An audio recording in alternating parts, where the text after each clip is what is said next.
안녕하십니까. 시사를 맛있게 요리해 전해드리는 시사가 TV입니다. 대선 후보 여야 최종 후보 선출이 다가오고 있죠. 민주당은 10월 10일, 또 국민의힘은 11월 5일이네요. 이 시간에 민주당 이낙연 후보를 집중 분석해 보고자 합니다.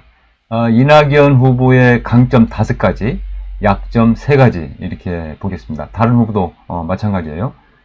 이낙연 후보의 첫 번째 강점, 노련한 경험을 꼽아봤습니다.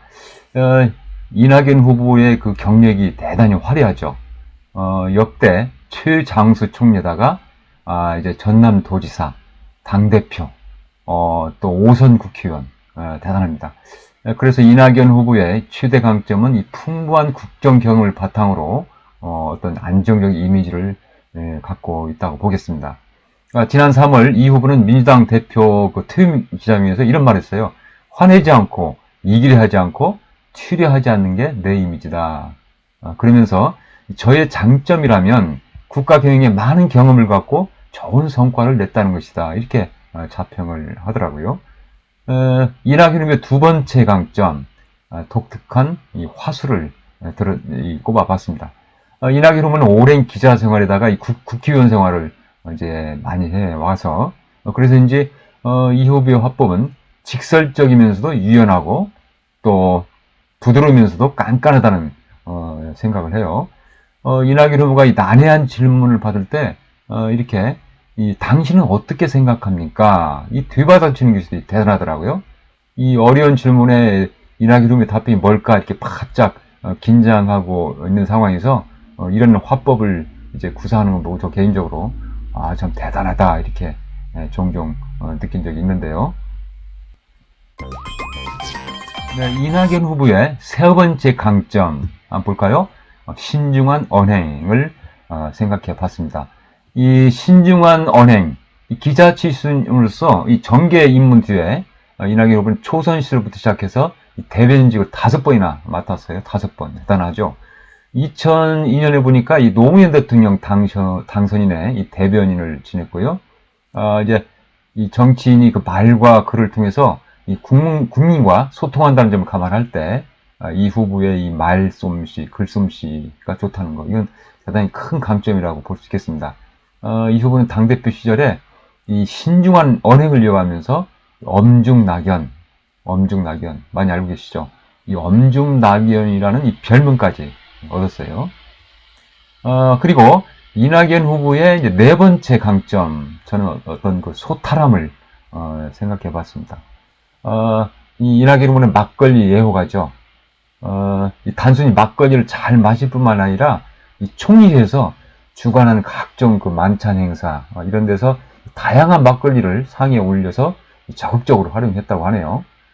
이 때문에 2019년 12월에 이 막걸리 협회로부터 감사패라고 하는 큰 상을 받기도 했습니다.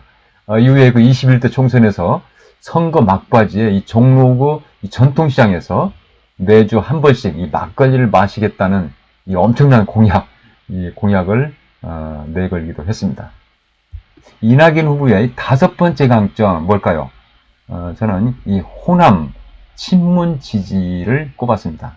이 이낙연 후보가 이제 호남 출신, 그래서 이제 김대중 전 대통령이어서 새로운 호남 출신 대통령이 됐으면 하는 그 호남 민심의 갈증을 해소해 줄 수 있을 것인가 이제 궁금한데요.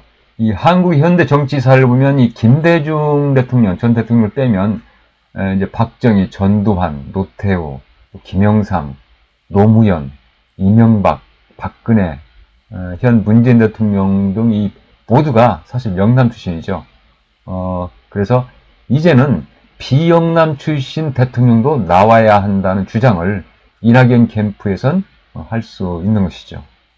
여기다가 이낙연 후보는 이 문재인 정부의 초대 총리로서 일정 부분 이 문재인 대통령의 이 문심을 확보하지 않았나 또 이렇게 평가를 해볼 수 있겠습니다. 자, 그럼 이제 이낙연 후보의 약점 3가지를 볼까요? 첫 번째, 부동산 정책을 생각해 봤습니다. 이 이낙연 후보가 총리 재임 시절에 이제 내년에 그 대통령 선거의 최대 이슈 중 하나인 이 부동산 문제, 이 문제가 대표적인 국가 이슈로 좀 등장한 상황이죠. 그래서 이낙연 후보가 이제 이 문재인 정부 부동산 정책의 난맥상이라고 하는 것은 사실 총리만의 책임은 아니죠. 하지만 이 책임의 상당 부분을 이제 이낙연 후보가 뒤집어 써야 하는 그러한 상황이라고 볼 때 상당히 이낙연 후보에서는 고민이 아닐 수 없습니다. 지난 4.7 재보선 당시에 민주당 이낙연 공동 상임선대위원장은 이런 말 했어요.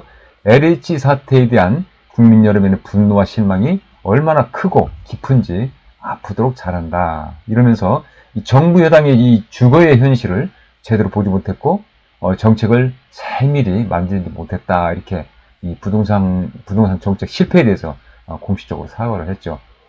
이 부동산 문제를 이낙연 후보가 이제 이 경선 막판에 어떻게 돌파할 것인지 이제 두고 볼 일입니다.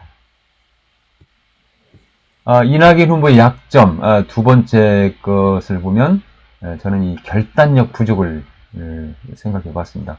이 앞에서 이 후보의 강점으로 신중함을 들었었는데요.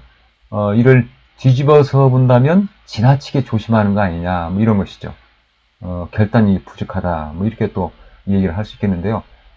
민심이라고 하는 것은 시간을 다투는 급한 사안인데 이 결단하고 추진하는 속도가 떨어진다고 하는 것은 이제 답답함을 안길 수 있죠. 그런데 이낙연 후보는 이 대권 출마를 위해서 얼마 전 국회의원직을 내려놨죠. 결단력이 돋보이는 대목이라고 하겠습니다. 어떻게 평가될지 관심거리라고 보겠습니다. 이낙연 후보의 이 세 번째 약점, 호남 출신이라는 점입니다.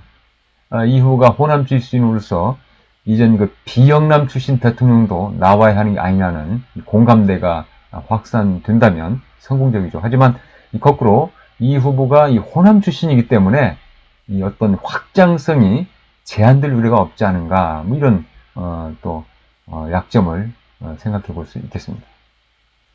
어떻게 보셨습니까? 이낙연 대통령이라고 한번 불러 보실까요? 자연스럽다면은 좋은 거고요. 자연스럽지 않다면 좋게 평가하지 않는다는 증거겠죠. 이 현명한 판단을 해 보시기 바랍니다. 네, 잠시 짬을 내셔서 이 무료인 구독, 좋아요를 부탁드립니다. 감사합니다.